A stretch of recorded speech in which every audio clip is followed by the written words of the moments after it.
Hello everyone, I am Alok and you are watching smart maths. তো আজকে আমরা start করতে চলেছি সিম্পলিফিকেশন টপিকটা। সিম্পলিফিকেশনের উপরে 3-4টে ভিডিওস থাকবে, সেখানে আমরা সিম্পলিফিকেশন রিলেটেড কিছু জিনিস আমরা আলোচনা করব, কনসেপ্টসগুলোকে বুঝবো। তো আজকে আমরা দেখবো ওয়ার্ডমাস রুল আর হচ্ছে কন্টিনিউড ফ্র্যাকশন। ঠিক আছে, ওয়ার্ডমাস মানে ভি ওয়ার্ডমাস রুল, আর হচ্ছে আমরা কন্টিনিউড ফ্র্যাকশন বা সিরি ভাঙা অঙ্ক থাকে, সেই জিনিসগুলো আমরা আজকের ভিডিওতে দেখবো। ঠিক আছে, দেখো ওয়ার্ডমাস রুলের যে হায়ারার্কিটা বুঝি না, ওয়ার্ডমাস নাম কেন বলা হয়? বেসিক্যালি যখন কোনো একটা সরলীকরণ থাকে, সিম্পলিফিকেশন থাকে, সেখানে আমাদের পার্টিকুলার কিছু নিয়ম মেনে কাজ করতে হয়। আগে যোগ করব না আগে ভাগ করব, কোন কাজগুলো করব, তো সেটা মনে রাখতে হবে। তো ভি ফর হচ্ছে ভিনকুলাম, মানে হচ্ছে বার ব্র্যাকেট, বার মানে রেখা বন্ধনী যেটাকে আমরা বলি। অনেক সময় কোনো একটা, মনে করো 23+2 দেওয়া আছে এরকম, আর এখানে দেওয়া আছে 15 দিয়ে এর মাথায় দাগ দেওয়া আছে, তাহলে তোমাকে আগে এই দুটোকে যোগ করতে হবে। এর মানে এটা না, দেখো অ্যাকচুয়ালি 23-এর সামনে মাইনাস সাইন নেই, তো তোমাকে অ্যাকচুয়ালি এটাকে আগে যোগ করতে হবে। 23 আর 2 কে 25, এইটা, তো এটা আমার 10 আসবে মাইনাস। তো এইরকম ভাবে করতে হয়, এটাকে রেখা বন্ধনী বলে। এটার কাজ সবার প্রথমে করি। তারপরে ব্র্যাকেট আসছে, বা ব্র্যাকেটের মধ্যেও আমরা জানি first bracket, second bracket, third bracket আছে। তো সবার ফার্স্টে আমরা ফার্স্ট ব্র্যাকেটের কাজ কমপ্লিট করব, দেন সেকেন্ড ব্র্যাকেট, আর লাস্টে গিয়ে আমরা থার্ড ব্র্যাকেটের কাজ কমপ্লিট করব। অফ আসছে, অফ মানে কি হচ্ছে? অফ মানে হচ্ছে এর, অনেক সময় এরকম লেখা থাকতে পারে 2/3 তো এখানটায় ভাগ আগে না করে আগে আমরা অফ করব। অফ মানে 2 আর 3কে আগে গুণ করে নেবো 6 দিয়ে, তারপর তাকে 5 দিয়ে ভাগ দেব। ঠিক আছে, এরপরে যেটা আসবে সেটা ডিভিশন, ভাগের কাজ, তারপরে গুণের কাজ, তারপরে যোগ, আর তারপরে বিয়োগ। এই সিস্টেমটা বা এই সিকোয়েন্সটা মেনটেন করে আমরা করব কাজ। আচ্ছা, ব্র্যাকেটের অর্ডার আমি বলে দিলাম। সবার প্রথমে যেটা রেখা বন্ধনী আছে, তারপরে ফার্স্ট ব্র্যাকেট, সেকেন্ড ব্র্যাকেট, তারপরে তৃতীয় বন্ধনী বা থার্ড ব্র্যাকেটের ইউজে আসবে আমাদের। বোথ অফ এবং multiply mean you have to multiply the number. দেখো যদি গুণ চিহ্ন দেওয়া থাকে তাহলেও মাল্টিপ্লাই করতে হবে, অফ দেওয়া থাকলেও মাল্টিপ্লাই করতে হবে। কিন্তু ব্যাপার হচ্ছে গুণটা পরে আসে, অফ আগে আসে ডিভিশনের, আর গুণটা ডিভিশনের পরে আসে। ভাগের আগে অফ আসে, মানে মনে করে নাও একটা জিনিস আছে 3/2, ঠিক আছে, ইন্টু 5 ভাগ ইন্টু 15 ভাগ 5 এরকম আছে। তো তোমার প্রথম দেখো, যেহেতু এখানে অফ আছে, তোমার ফার্স্ট কাজ হবে 3 আর 2 কে গুণ করে 6 করা। কিন্তু এই 6 হলো, তাহলে এখানে বাঁচলো 15 ভাগ। দেখো অফ মানেও গুণ, গুণ মানেও গুণ, মাল্টিপ্লাই মানেও গুণ, কিন্তু এবার আমি মাল্টিপ্লাইটা আগে করতে পারবো না, আমাকে আগে 15কে 5 দিয়ে ভাগ দিতে হবে, তারপর আমি গুণটা করব। তো এটা হচ্ছে ডিফারেন্স এখানটা। ঠিক আছে, দেখো এক্সাম্পল নিচে দেওয়া আছে, দেখে নিতে পারো। একটা সরল সিম্পলিফিকেশন আমরা করি। দেখো এখানে এই ভিডিওতে এগুলো হচ্ছে কনসেপ্টের ভিডিও, এখানে আমি প্রচুর প্রচুর কোশ্চেন তোমাদের প্র্যাকটিস করাবো না। ঠিক আছে, যাদের কনসেপ্টগুলো ক্লিয়ার করার ইচ্ছে আছে, যারা দেখছো 200-500 জন দেখছো, প্রথম দিকে তো 1000, 2000, 5000 জন দেখতে, তারপরে ধীরে ধীরে তোমাদের মোটিভেশন কমতে থাকে।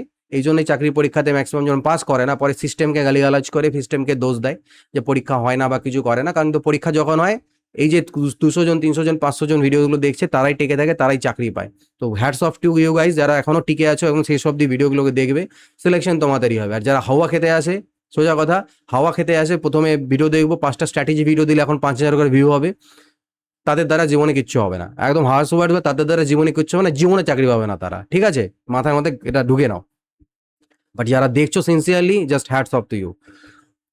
72/9 বা অফ 2 প্লাস 14 × 2 - 8, তো এটার ভ্যালু কি হবে? তো আমি প্রথমে কিসের কাজ করব? অফের কাজ করব, অর্থাৎ 72, 9 দুনা আমি এটাকে করে নেবো 18, আগে গুণ হয়ে যাবে ওটা, 14 দুনা 28। এবার বলবে স্যার গুণের কাজ আপনি আগে কেন করলেন, ভাগ কেন করলেন না? দেখো, প্লাস আর মাইনাস দিয়ে যদি কোনো সিস্টেম আলাদা করে দেওয়া থাকে, অ্যাকচুয়ালি তো আমাদেরকে এক এক স্টেপ করে করা উচিত, সেটা ছোটবেলায় করতাম, এখন বড় হয়ে গিয়েছি। তো আমরা প্লাস আর মাইনাস করে যে জিনিসগুলো আলাদা করা আছে, সেগুলোকে আমি আলাদা আলাদা করে কাজ করে নিতে পারি, কারণ সেটা এর উপর কোনো এফেক্ট পড়বে না। ঠিক আছে, সো আমি সেই ক্ষেত্রে কি করতে পারি? 14 দুনা 28 হয়ে গেল, মাইনাস আমার এখানে আমি 8টাকে রাখতে পারি, বা এই লাইনে কাজ কমপ্লিট করে দিতে পারতাম। তো 18 × 4 = 72, 28 থেকে 8 চলে গেলে 20 হয়, তার মানে 24। ঠিক আছে, প্রথমে আমি 9 দুনা 18 করে নিলাম, 18 দিয়ে 72কে ভাগ দিলাম, 18 × 4 = 72, এখানে 14 দুনা 28 থেকে 8 বাদ 20, তো আমার অ্যান্সার 24 চলে আসবে। ঠিক আছে, আর এটা দেখা যাক। এখানে দেখো মাথার মধ্যে রেখা বন্ধনী আছে, তো যখনই আমার রেখা বন্ধনী চলে আসবে, আমাকে সবার প্রথমে এই কাজ করতে হবে। তো আমি কি পরপর লাইন বাই লাইন লেখে লেখে স্টেপ লেখে লেখে অ্যান্সার করবো পরীক্ষায়? না, যেটুকু পার্ট তোমাকে করতে হচ্ছে সেটা আলাদা করে ক্যালকুলেট করো। যেমন এখানে 8 আর 5কে বিয়োগ করতে হবে, মনে মনে বিয়োগ করো। 3কে 13 থেকে বাদ দাও, 10, 10কে তারপরে 24-এর থেকে বাদ দাও 14, 14 আর 5কে যোগ করে নাও 19, তারপরে 15 থেকে 19 বাদ দিলে -4 চলে আসবে আমাদের অ্যান্সার। ঠিক আছে, বারবার লিখতে যাবে না, এটা মনে মনে ক্যালকুলেট হলো। যদি মনে ক্যালকুলেট না হয়, যেটুকু পার্টের কাজ করছো সেটা আলাদা করে বের করে এখানে পুট করো। যেমন এখানে দেওয়া রয়েছে, এটাকে কিভাবে করে করবে দেখো, ব্র্যাকেট আছে আলাদা করে, আমি প্রথমে তো অফের কাজ করবে, কিন্তু স্টেপ বাই স্টেপ করার আমাদের প্রয়োজনে আমরা অফের কাজ করব, কিন্তু এই যেই প্লাস দিয়ে আমার আলাদা হয়ে গেল এই সিস্টেমটা, আমি এই সিস্টেমটার মধ্যে অফের কাজ আলাদা করে করব, কিন্তু প্লাস দিয়ে যখন আলাদা হয়ে গিয়েছে এই পার্টটাকে আলাদা করে একটা পার্ট হিসেবে ট্রিট করি। তো 2 আর 4 6, 6 ইন্টু 5 এখান থেকে এলো 30। এখান থেকে কি হবে, প্রথমে 4 দিয়ে 3কে গুণ করে দেবো, 4 3 12, অর্থাৎ 36 ভাগ 12 ইন্টু 2 হয়ে যাবে। ঠিক আছে, এবার 12 দিয়ে 36কে ভাগ দিতে হবে 3, 3 ইন্টু 2 করতে হবে 6, এখান থেকে 30 প্লাস 6 চলে আসবে আমার 36। ক্লিয়ার হয়ে গেছে? আচ্ছা, এবার আমরা দেখি সিঁড়ি ভগ্নাঙ্ক, সিঁড়ি ভগ্নাংশ। ঠিক আছে, সেরকম কন্টিনিউড ফ্র্যাকশন বা কিভাবে করে এটাকে করে, এই যে সিঁড়ি ভাঙা অঙ্ক। তো সিঁড়ি ভাঙা অঙ্কগুলোকে আমরা ব্যাক ক্যালকুলেশন করি, নিচের দিক থেকে যাই। এখানে 1 আর 1/3কে আমাকে যোগ করতে হবে, তাহলে লসাগু করলে 4/3 হবে। প্র্যাকটিস করার পর মনে হয়ে যাবে তোমার যে এখানে অনেকগুলো স্টেপ মনে মনে করবে। 4/3, সেই 4/3টা 1 আছে, মানে আবার উল্টে গিয়ে 3/4 হয়ে গেল। যেই 3/4 হলো তার সামনে একটা 1 চলে এলো, 1 প্লাস 3/4, এটা হয়ে গেল 7/4। 7/4-এর উপরে 1 আছে, আবার উল্টে গিয়ে 4/7 হবে, তার সামনে প্লাস 1 আছে, 1 প্লাস 4/7, লসাগু করলে 11/7।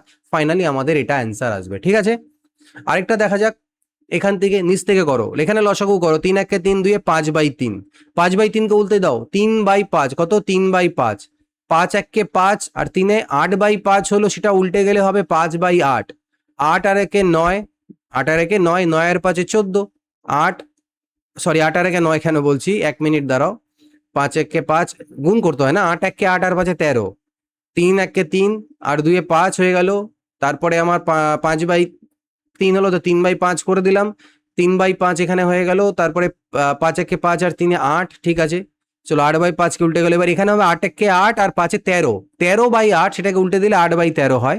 ফাইনালিতে 13 1 13 আর 8 হলো 21, অর্থাৎ 21/13, এটা আমাদের অ্যান্সার চলে আসবে। তো এই ছিল এখানটায়, আশা করছি বুঝতে পেরে গিয়েছো কিভাবে করে এগুলোকে কোশ্চেন্সকে আমরা প্র্যাকটিস করে থাকি। তো এই ভিডিওতে এইটুকুই থাকছে। স্মার্ট ম্যাথসের অ্যাপ ডাউনলোড করতে পারো, সেখান থেকে আরো ইনডেপথ জিনিসগুলোকে তোমরা শিখতে পারবে। ভিডিও এইটুকুই, পরবর্তী ক্লাসে দেখা হবে। Good bye, take care, always keep practising.